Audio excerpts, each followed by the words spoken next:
શ્રોતા મિત્રો, આમ સર્વને પ્રેમી સલામ પાઠવું છું. તમે અત્યાર સુધી આ શ્રેણીને નિયમિત સાંભળી છે અને જે પ્રોત્સાહન આપ્યું છે તે માટે આપ સર્વનો આભાર માનું છું.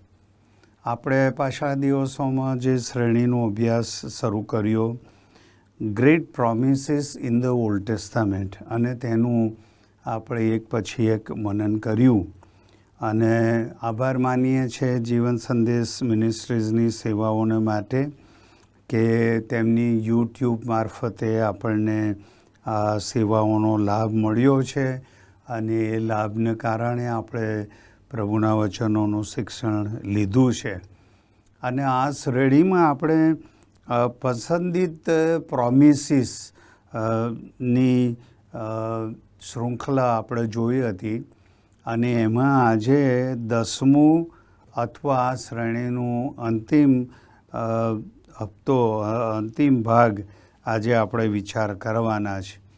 અને આ 10મા પ્રોમિસને આપણે એવું શીર્ષક આપીએ છીએ કે ઇઝરાયલ અને આપણી પુનઃસ્થાપનાનું પ્રોમિસ.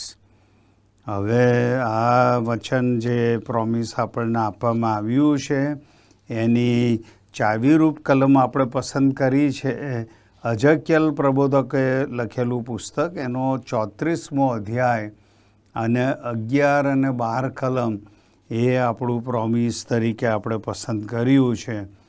ત્યાં શબ્દો આ પ્રમાણે લખેલા છે. તમારું બાઇબલ હોય તો તમે જુઓ. હઝક્યલ પ્રબોધકનું પુસ્તક, તેનો 34મો અધ્યાય અને 11મી કલમમાં કહે છે, કેમ કે પ્રભુ યહોવા કહે છે, જુઓ હું જાતે, હા હું જ મારા ઘેટાની ખોજ કરીને તેઓને શોધી કાઢીશ. અને જેમ કોઈ ભરવાડ જે દિવસે તે પોતાના વિખેરાઈ ગયેલા ઘેટા સાથે હોય છે તે દિવસે પોતાના ટોળાને શોધી કાઢે છે, તેમજ હું મારા ઘેટાને શોધી કાઢીશ. અને વાદળાવાળા અને અંધકારમય દિવસે તેઓ જ્યાં જ્યાં વિખેરાઈ ગયા હશે તે સર્વ ઠેકાણેથી હું તેમને છોડાવીશ. હવે આ પ્રોમિસ પ્રભુએ એના લોકોને હઝક્યલ પ્રબોધક મારફતે આપ્યું હતું. હવે તમે જુઓ તો હકીકતમાં બાઇબલ વિશે 3 નિર્વિવાદિત હકીકતો આપણને જોવા મળે છે. અને એ 3 નિર્વિવાદિત હકીકતમાં પહેલી આ છે કે કોઈપણ પુસ્તકમાં લખવામાં આવેલા કોઈપણ ધાર્મિક અથવા નૈતિક સત્ય નથી જે બાઇબલમાં જોવા મળે નહીં. અને એથી કરીને આ વાત પહેલી નિર્વિવાદ છે. બીજું, બાઇબલ ફક્ત એક જ પુસ્તક છે જે ઈસુ ખ્રિસ્તમાં વિશ્વાસ મારફતે તારણ ઉદ્ધાર માટે ડાપણ આપે છે. અને એથી આ બીજી પણ નિર્વિવાદિત વાત આપણને જોવા મળે છે. અને જો આ સાથે નવા કરારનું એક કલમ તમે જુઓ તો જીવંત વચન પવિત્ર બાઇબલમાં 2 તિમોથીઓનો પત્ર, તેનો 3જો અધ્યાય અને 16મી કલમમાં આમ કહેવામાં આવેલું છે, દરેક શાસ્ત્ર ઈશ્વર પ્રેરિત છે, તે બોધ, નિષેધ, સુધારા અને ન્યાયપણાના શિક્ષણને અર્થે ઉપયોગી છે.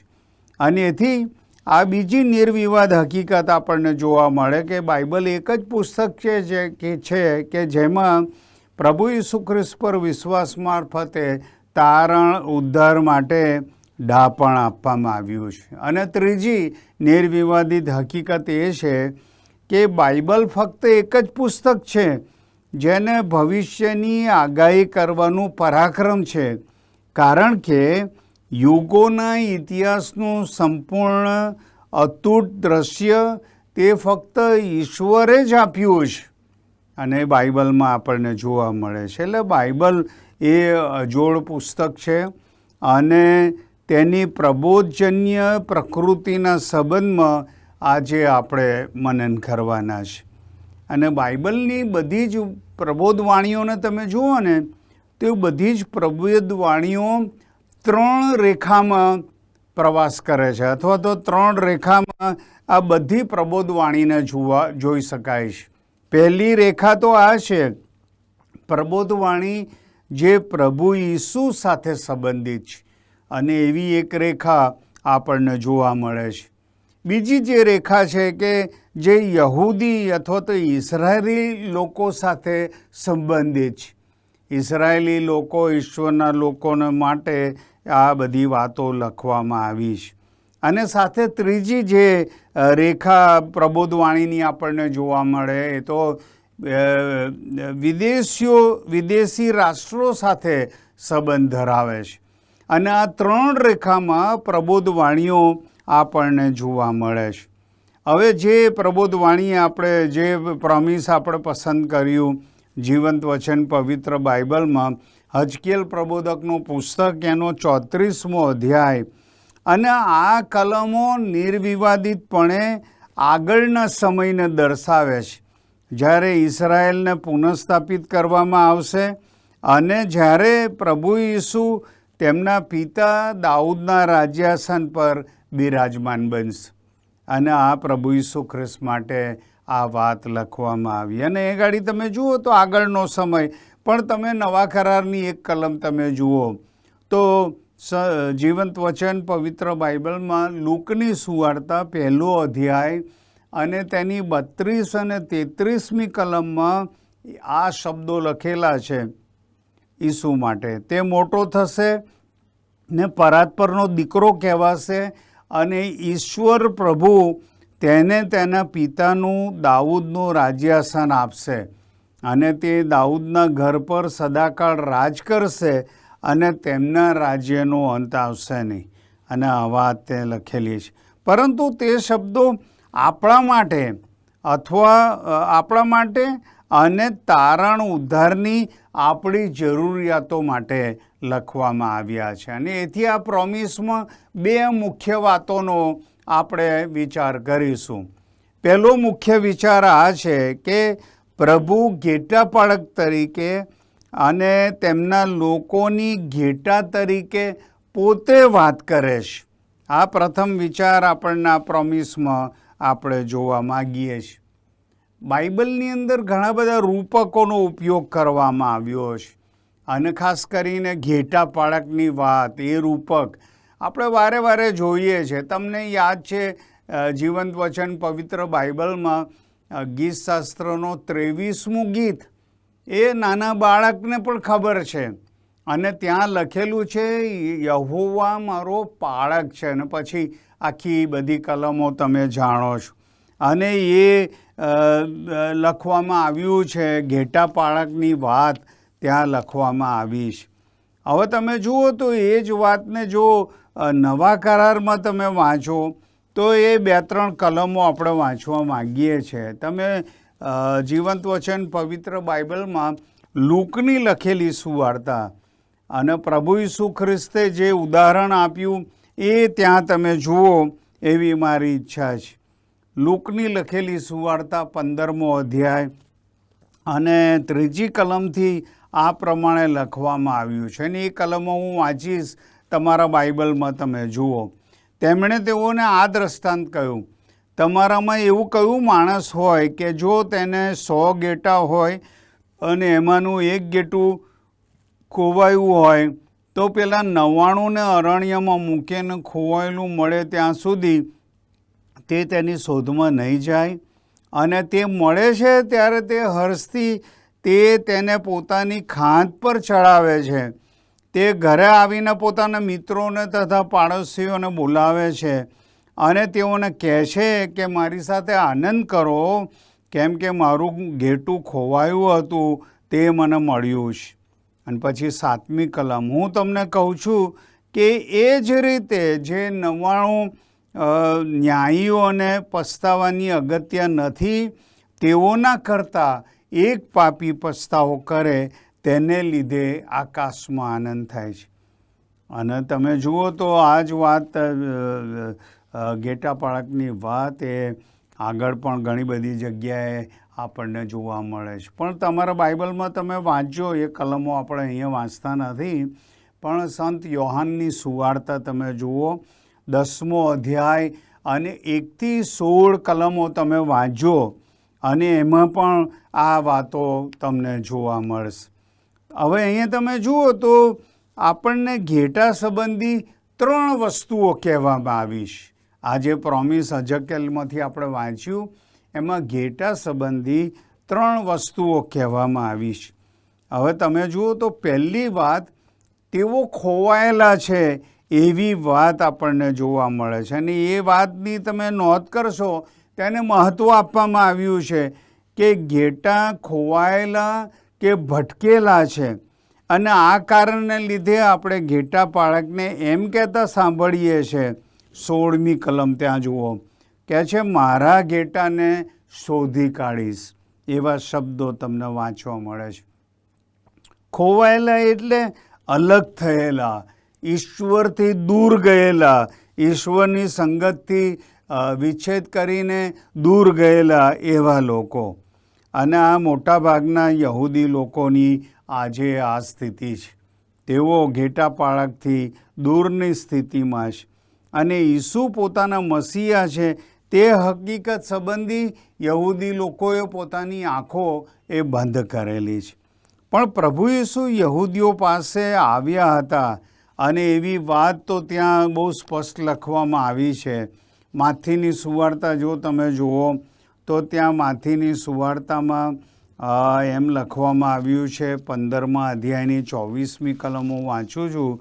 ત્યાં લખવામાં આવ્યું છે કે પ્રભુ તો ખોવાયેલાઓને શોધવા ક્યાં એમને મોકલવામાં આવ્યા.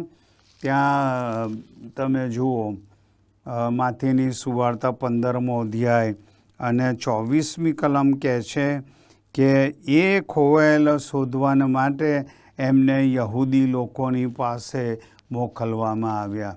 અને ત્યાં માથીની સુવાર્તામાં એ આપણને બહુ સ્પષ્ટ જોવા મળે છે. માથીની સુવાર્તા 15મો અધ્યાય અને 24મી કલમ તમારા બાઇબલમાં જોજો, જ્યાં પ્રભુ ઈસુ ખ્રિસ્ત કહે છે કે ઈસુએ ઉત્તર આપ્યો, ઈસરાયેલના ઘરના ખોવાયેલા ઘેટા સિવાય બીજા કોઈની પાસે મને મોકલવામાં આવ્યો નથી, એવું પ્રભુ ઈસુ ખ્રિસ્તે કહ્યું હતું. અને તે પછી તમે જુઓ તો યહૂદી લોકો માટે પ્રભુ ઈસુ આવ્યા હતા. પણ ત્યાર પછી તો હમણાં દરવાજો વિદેશીઓને માટે ખોલવામાં આવ્યો છે, ફક્ત યહૂદીઓ નહીં. અને એ માટે જો તમે રોમનોને પત્ર તમે જુઓ અને એ કલમો આપણે વાંચીશું. રોમનન પત્ર 10મો અધ્યાય અને ત્યાં 11થી 13 કલમો વાંચું છું. ત્યાં આવા વચનો લખવામાં આવ્યા છે. રોમન 10:11મી કલમ કહે છે, કેમ કે ધર્મશાસ્ત્ર કહે છે કે એના ઉપર જે કોઈ વિશ્વાસ કરશે તે શરમાશે નહીં. યહૂદી તથા ગ્રીકમાં કંઈ ભિન્નતા નથી, કેમ કે સર્વનો પ્રભુ એક જ છે અને જેઓ તેમને વિનંતી કરે છે તેઓ સર્વને માટે તેમની સંપત્તિ છે. અને પછી 13મી કલમ કહે છે, કેમ કે જે કોઈ પ્રભુને નામે વિનંતી કરશે તે તારણ પામશે. અને અહીંયા એ વાત આપણને કેવી અદ્ભુત લાગે છે કે ફક્ત યહૂદીઓ નહીં પણ બધા વિદેશીઓને માટે પણ પ્રભુએ દરવાજો ખોલ્યો છે. એ પ્રભુ પ્રેમાળ છે, કારણ કે ખોવાયેલાઓને તે શોધે છે. અને એ વાત તો બહુ સ્પષ્ટ છે. અને અહીં ગાડી ઘેટાનું ચિત્ર પહેલું એ તો તેઓ ખોવાયેલા છે. અને એથી જ તમે જુઓ, જો નવા કરારમાં જીવંત વચન પવિત્ર બાઇબલમાં તમે લૂકની સુવાર્તા 19મો અધ્યાય અને 10મી કલમ તમે વાંચો ને તો ત્યાં લખેલું છે, કેમ કે ખોવાયેલું શોધવા તથા તારવા સારું માણસનો દીકરો આવ્યો છે. અને એથી એ વાત તો પહેલી વાત તો સ્પષ્ટ છે કે ઇઝરાયેલી લોકો ખોવાયેલા હતા, એ આપણે આગળ વિચારીશું. પણ સાથે સાથે ખોવાયેલાને શોધવાને માટે વિદેશીઓને માટે પણ હવે એ દરવાજા આપણા માટે ખુલ્લા કરવામાં આવ્યા છે. ઈસુ ખોવાયેલું શોધવાને માટે આવ્યા છે. એટલે અહીંયા ઘેટાની સ્થિતિમાં પહેલી વાત તેઓ ખોવાયેલા છે. પછી જો તમે હજકેલના પુસ્તકમાં વાંચો તો ત્યાં 12મી કલમ અને 16મી કલમની અંદર એવું લખવામાં આવ્યું છે કે તેઓ ઘેટા વિખરાઈ ગયેલા છે. અને ઇઝરાયલ માટે આ શબ્દો કેવા સત્ય છે. કોઈ લોકોની, યહૂદી લોકોની જેમ હાંકી કાઢવામાં અથવા વિખેરી નાખવામાં આવ્યા નથી. તેઓ સર્વ જગ્યાએ છે. આખી દુનિયામાં તમે જુઓ તો યહૂદી લોકો દરેક જગ્યાએ છે, અને છતાં તેઓને આસપાસ ખસેડવામાં આવ્યા છે. કોઈ લાંબા સમય સુધી તેઓ કોઈ જગ્યાએ તેઓને સ્થાયી થવા દીધા નથી, અને સ્થાયી થવાના માટે તેઓ શક્તિમાન બન્યા નથી. પણ એ તમે જુઓ તો જ્યાં સુધી તેઓ તારનારને ઈશ્વરના નિમણૂક પામેલા રાજા તરીકે જુએ નહીં, ત્યાં સુધી તેઓ એમ કરશે નહીં. અને આના માટે 2 કલમો તરફ આપણે જોઈએ અને એની સરખામણી કરીએ. ફરીથી જીવંત વચન પવિત્ર બાઇબલમાં તમે જુઓ તો માથીની સુવાર્તા 9મો અધ્યાય અને 36મી કલમમાં જ્યારે ઈસુએ લોકોને જોયા ત્યારે શું કીધું કે અન્ય લોકોને જોઈને તેમને તેઓ પર દયા આવી, કેમ કે તેઓ પાળક વગરના ઘેટા જેવા હેરાન થયેલા તથા વિખરાયેલા હતા. હવે આની સાથે જો તમે યોહાનની સુવાર્તા 10મો અધ્યાય તમે જુઓ તો ત્યાં પણ 10મા અધ્યાયની 16મી કલમની અંદર એ વચન આપવામાં આવ્યું. 10મો અધ્યાય યોહાનની સુવાર્તા અને એની 16મી કલમ, ત્યાં પણ લખવામાં આવ્યું કે ઈસુ કહે છે, મારા બીજા ઘેટા પણ છે, તેઓ આ વાડામાંના નથી, તેઓને પણ મારે લાવવાની જરૂર છે, અને તેઓ મારો અવાજ સાંભળશે ને એક ટોળું અને એક ઘેટા પાળક થશે. વિખેરાઈ ગયેલા, અને એ વાત તો આપણને યાદ દેવડાવે છે કે આપણે વિખેરાઈ ગયેલા છે. યહૂદીઓ પણ વિખરાઈ ગયેલા હતા, અને એક દિવસ પ્રભુ તેઓને ભેગા કરશે. હવે વિખરાઈ ગયેલા ઘેટાની સ્થિતિ. અને ત્રીજી વાત 16મી કલમમાં આપણને જોવા મળે છે, એઝેકિયલ 34, અને કહે છે ઘેટા પીડિત થયેલા છે. એવી ત્રીજી વાત આપણને વાંચવા મળે છે. ઘેટા પાળક માદા અને ઘાયલ થયેલાને પાટા બાંધશે, અને તેઓને સાજાપણું મળે એ માટે આખા જે સેવા કરશે. અને 12મી કલમમાં ખાસ શબ્દ નોંધો તમે, વાદળાવાળા અને અંધકારમય દિવસનો ઉલ્લેખ કરવામાં આવ્યો છે. પરંતુ ઈશ્વરનો આભાર કે ખ્રિસ્તે વધસ્તંભ પર તેના રક્ત વહેવડાવવા દ્વારા પ્રત્યેક વિશ્વાસી માટે એ જે કાળા વાદળો હતા એ દૂર કર્યા છે. અને બાઇબલમાં એ વિશે વધારે કલમો છે, પણ એક કલમ તરફ તમારું ધ્યાન દોરું. જીવંત વચન પવિત્ર બાઇબલમાં યશાયાનું પ્રબોધકે જે કહ્યું છે 44મો અધ્યાય અને 22મી કલમમાં કહે છે, મેં તારા અપરાધ મેઘની પેઠે તથા તારા પાપ વાદળની પેઠે ભૂંસી નાખ્યા છે. મારી તરફ ફર, કેમ કે મેં તારો ઉદ્ધાર કર્યો છે. હવે અહીંયા તમે જુઓ તો આ 3 વાતોનું દર્શન, 3 વાતોની સ્થિતિ આપણને જોવા મળે છે. તેથી આપણે નિહાળીએ છીએ જેમ ઇઝરાયેલી લોકો ખોવાયેલા હતા, વિખરાયેલા હતા અને પીડિત થયેલા હતા, કારણ કે તેઓએ તારનારનો નકાર કર્યો હતો. અને તેવી જ રીતે બદલાણ નહીં પામેલા લોકોની સ્થિતિ પણ એવી જ દુઃખદ અને ભયજનક સ્થિતિ છે. તો પ્રશ્ન એમ થાય કે શું આત્મિક રીતે તમારી સ્થિતિ પણ આવી છે? એવો પ્રશ્ન તમે પોતાને પૂછી શકો. આ પહેલી વાત આ પ્રોમિસની અંદર આપણને કહેવામાં આવી છે.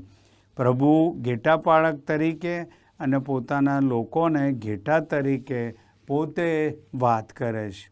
હવે તમે જુઓ તો બીજી મુખ્ય વાત આ પ્રોમિસની અંદર આપણને જોવા મળે, અને તે તો આ છે, કોઈક સમયે ભવિષ્યમાં ઘેટા પાળક તેના ઘેટા માટે, યહૂદી લોકો માટે, અને જો પશ્ચાતાપ કરનાર તેમની પાસે આવે તો તે પ્રત્યેક માટે અહીં અને હમણાં શું કરવાના છે તેવા પ્રોમિસીસ અહીંયા આપણને આપવામાં આવ્યા છે. અને એથી કરીને આપણે આ સમયે આ કલમોની અંદર 5 એવી વાતો છે કે જે યહૂદીઓનો જ નહીં પરંતુ તારણની જરૂરિયાતવાળા પ્રત્યેક પાપીનો ઉલ્લેખ કરે એવી 5 વાતોનો અહીંયા આપણે ઉલ્લેખ કરવાના છે. જો તમે જુઓ તો પહેલી વાત 11મી કલમની અંદર કહે છે, પ્રભુ કહે છે, હું પોતે જ મારા ઘેટાની શોધ કરીને તેમને શોધી કાઢીશ. અને હવે અહીંયા આ જે શબ્દો વાપર્યા છે શાબ્દિક રીતે યહૂદીઓ માટે સત્ય છે. અને પ્રભુ જેમણે તેઓની શોધ કરવાનું અને ભવિષ્યના સમયમાં તેમના લોકોને શોધી કાઢવાના, તેઓને પ્રત્યેક રાષ્ટ્રોમાંથી ભેગા કરવાનું અને તેમની પાસે પાછા લાવવાનું અને તેઓના પોતાના વતનમાં લાવવાનું પ્રોમિસ તેઓને આપ્યું છે. અને એ જ રીતે ઇઝરાયલને જેમ આ પ્રોમિસ આપવામાં આવ્યું છે કે બધા દેશોમાંથી વિખરાઈ ગયેલાઓને ભેગા કરશે. અને જેઓ ખ્રિસ્તી વિશ્વાસમાં નથી તો તેઓને ઈશ્વર આજે પણ શોધી રહ્યા છે. સ્વર્ગ અને પૃથ્વીના પ્રભુ ખરેખર નાશમાં જતા પાપીને પોતાની પાસે લાવવા શોધી રહ્યા છે. એ કેવું અદ્ભુત છે.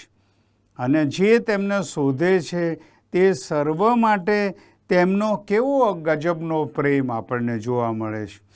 એક કલમ નવા કરારમાંથી તમે વાંચો અને જીવંત વચન પવિત્ર બાઇબલમાં 2 પિત્તરનો પત્ર 3 અધ્યાય અને 9મી કલમમાં કહે છે, કોઈનો નાશ ન થાય પણ સઘળા પશ્ચાતાપ કરે એવું ઈચ્છીને પ્રભુ તમારા વિશે ધીરજ રાખે છે. જેઓ પ્રભુ પાસે આવ્યા નથી હજુ તેઓને પ્રભુ શોધે છે અને ધીરજથી તેઓની રાહ જુએ છે. આ પહેલી વાત. પછી 12મી કલમ તમે જુઓ, ત્યાં બીજું સત્ય આપણને જોવા મળે છે કે જે જરૂરિયાતવાળા પ્રત્યેક પાપીનો ઉલ્લેખ કરી શકાય. 12મી કલમમાં આપણે વાંચીએ છીએ કે પ્રભુ ઘેટાની શોધ કરે છે જેથી તેઓ જ્યાં વિખરાઈ ગયા હશે તે સર્વ ઠેકાણાથી હું તેઓને છોડાવીશ એવું લખવામાં આવ્યું છે. અને તે કેવો અદ્ભુત દિવસ હશે જ્યારે યહૂદીઓને અંતે તેઓના જુલમ કરનારાઓથી તેઓનો છુટકારો કરવામાં આવશે. જેઓને તેઓના પર જુલમ કર્યો છે તેઓ પોતાની અંતિમ સજાને પ્રાપ્ત કરશે એવો એક દિવસ આવશે. અને આજે જેઓ યહૂદીઓની સતાવણી કરે છે તેઓ પોતાની અંતિમ સજાને પ્રાપ્ત કરશે. હવે આવું આપણે શા માટે કહે છે? જો તમે જીવંત વચન પવિત્ર બાઇબલમાં ઉત્પત્તિનું પુસ્તક 12મો અધ્યાય અને 3જી કલમ જુઓ તો ત્યાં આ શબ્દોની તમે નોંધ કરો, જેવો તને આશીર્વાદ દે તેઓને હું આશીર્વાદ દઈશ ને જેવો તને શાપ દે તેઓને શાપ દઈશ અને તારામાં પૃથ્વીના સર્વ કુટુંબ આશીર્વાદ પામશે. આ ઇઝરાયલને માટે કહેવામાં આવે. અને એથી જ કરીને તમે જુઓ તો પ્રભુ જેવો પાપી છે તેઓને માટે પણ આ વચન આપે છે. અને આ બીજી વાત, એ આપણને શૈતાનના પરાક્રમથી છુટકારાનું વચન આપે છે એવું પ્રોમિસ આપણને જોવા મળે છે. તમને યાદ છે જીવંત વચન પવિત્ર બાઇબલમાં પ્રેરિતોનું કૃત્ય 16મો અધ્યાય 18મી કલમમાં પાઉલની પાછળ પેલી અશુદ્ધાત્મા વળગેલી સ્ત્રી અને પછી એ છોકરીને જોઈને એ સતત એમને ડિસ્ટર્બ કરતી હતી, ખલેલ કરતી હતી. અને પછી પાઉલ શૈતાનને એનો કબજો જેના પર હતો શૈતાનને ધમકાવે છે અને તે સ્ત્રીને તે પરાક્રમમાંથી છોડાવે છે, શૈતાનના પરાક્રમમાંથી છોડાવે છે. અને એથી કરીને શૈતાનના પરાક્રમમાંથી છુટકારાનું વચન પ્રભુ ઈસુ આપે છે. પછી પાપના જુલમમાંથી છુટકારાનું વચન પ્રોમિસ પ્રભુ ઈસુ આપે છે. ત્યાં તમે જુઓ તો જીવંત વચન પવિત્ર બાઇબલમાં રોમિયોનો પત્ર 6 અધ્યાય 14મી કલમ કહે છે, કેમ કે પાપ તમારા પર રાજ કરશે નહીં, કેમ કે તમે નિયમના આધીન નહીં પણ કૃપાના આધીન છો. અને એથી કરીને પાપ આપણા પર રાજ કરે નહીં. પાપનું જે નિયંત્રણ છે, એનું પરાક્રમ છે, પણ એમાંથી ઈસુ આપણો છુટકારો કરે છે. પણ સાથે સાથે પ્રભુ ઈસુ તો મહાન છુટકારો આપનાર છે. અને તમે જુઓ તો એના વિશે ઘણું બધું આપણે કહી શકીએ, પણ તમે જીવંત વચન પવિત્ર બાઇબલમાં 2 તિમોથી 4 અધ્યાય અને 18મી કલમ જુઓ તો ત્યાં આ શબ્દો લખેલા છે: પ્રભુ સર્વ દુષ્ટ હુમલાથી મારો બચાવ કરશે અને પોતાના સ્વર્ગીય રાજ્યને સારું મને સહી સલામત રાખશે. તેને સર્વકાળ મહિમા હો, આમેન. અને એથી કરીને બીજી વાત આપણને એ હકીકત આપણને જોવા મળે છે. પછી ત્રીજી એ વાત એ 13મી કલમમાં આપણને જોવા મળે છે. આપણે પ્રભુને બોલતા સાંભળીએ છીએ: હું તેમને વિદેશીઓમાંથી કાઢી લાવીશ ને બીજા દેશોમાંથી ભેગા કરીશ, તેમને તેમના પોતાના દેશમાં લાવીશ. એવા શબ્દો આપણને વાંચવા મળે છે. પ્રભુ ઈસુ મરણ પામે તે અગાઉ તેમણે યરુશલેમ તરફ દ્રષ્ટિ કરી હતી, એ તમે જાણો છો. અને જીવંત વચન પવિત્ર બાઇબલમાં માથીની સુવાર્તાના 23મા અધ્યાયની 37મી કલમમાં જ્યારે ઈસુએ યરુશલેમને જોયું ત્યારે આવા શબ્દો ઉચ્ચાર્યા: ઓ યરુશલેમ, યરુશલેમ, પ્રબોધકોને મારી નાખનાર ને તારી પાસે મોકલનારાને પથ્થરે મારનાર, જેમ મરઘી પોતાના બચ્ચાને પાંખો તળે એકઠા કરે છે, તેમ તારા છોકરાને એકઠા કરવાનું મેં કેટલી વાર ચાહ્યું, પણ તમે ચાહ્યું નહીં. અને એ વાત તો પ્રભુ તેઓને યાદ દેવડાવે છે. તે તેમના લોકોને એકઠા કરી શકતા હતા, પણ શું તેઓએ તેમ કરવાની મંજૂરી તેમને આપી? ના, પરંતુ તેઓએ તેમનો નકાર કર્યો. અને પણ એક દિવસ આવી રહ્યો છે કે જ્યારે તે તેમ કરશે. બધા દેશોમાં તેઓને તેમના સંતાનોને પોતાના દેશમાં પાછા લાવશે. પ્રભુ દેશોમાંથી વ્યક્તિઓને એકત્રિત કરશે. એ દિવસ કેવો અદ્ભુત હશે! એક અહીંયા, એક તહીંએ, અને બધી જગ્યાએથી તેઓ પ્રભુ પાસે આવશે અને તેમના શરીરના અવયવો બનીને શરીરનું ઐક્ય બનશે. અને એથી કરીને પ્રેરિતોના કૃત્ય, જીવંત વચન પવિત્ર બાઇબલમાં પ્રેરિતોનું કૃત્ય 15મો અધ્યાય 14મી કલમમાં લખવામાં આવ્યું છે કે પહેલાં ઈશ્વરે વિદેશીઓમાંથી પોતાના નામની ખાતર એક પ્રજાને પસંદ કરી હતી અને એમને લેવાનું એમની મુલાકાત લીધી, પણ તેઓને માટે સિમોનોએ કહી સંભળાવ્યું. હવે એવું ત્યાં નોંધવામાં આવ્યું. પણ એની સાથે જો તમે સરખામણી કરો તો 1 કોરિન્થી 12મો અધ્યાય ને 13મી કલમ આપણે ફરીથી વાંચીએ છીએ. કેમ કે યહૂદી કે ગ્રીક, દાસ કે સ્વતંત્ર, આપણે સર્વ એક આત્માથી બાપ્તિસ્મા પામીને એક શરીરરૂપ બન્યા અને આપણ સર્વને એક આત્માનું પાન કરાવવામાં આવ્યું. કદાચિને તેમણે વર્ષો સુધી તેમની પ્રતીક્ષા કરી હતી અને છતાંય તેમણે તેમનો નકાર કર્યો હતો. અને એવું આપણા માટે પણ શક્ય બની શકે. પ્રભુ એમની પાસે લાવવા માટે કેટલા વર્ષોથી આપણા જીવનમાં પ્રયત્ન કરી રહ્યા છે, અને છતાંય તમે જુઓ એ વખતે લોકો કેવા હતા. તમે જીવંત વચન પવિત્ર બાઇબલમાં વાંચો તો યોહાનની સુવાર્તા 5મો અધ્યાય અને 40મી કલમમાં એવું લખવામાં આવ્યું: જીવન પામવા સારું તમે મારી પાસે આવવા ચાહતા નથી. એવા લોકો એ વખતે પણ હતા, આજે પણ છે. જીવન પામવા તેમની પાસે આવતા નથી.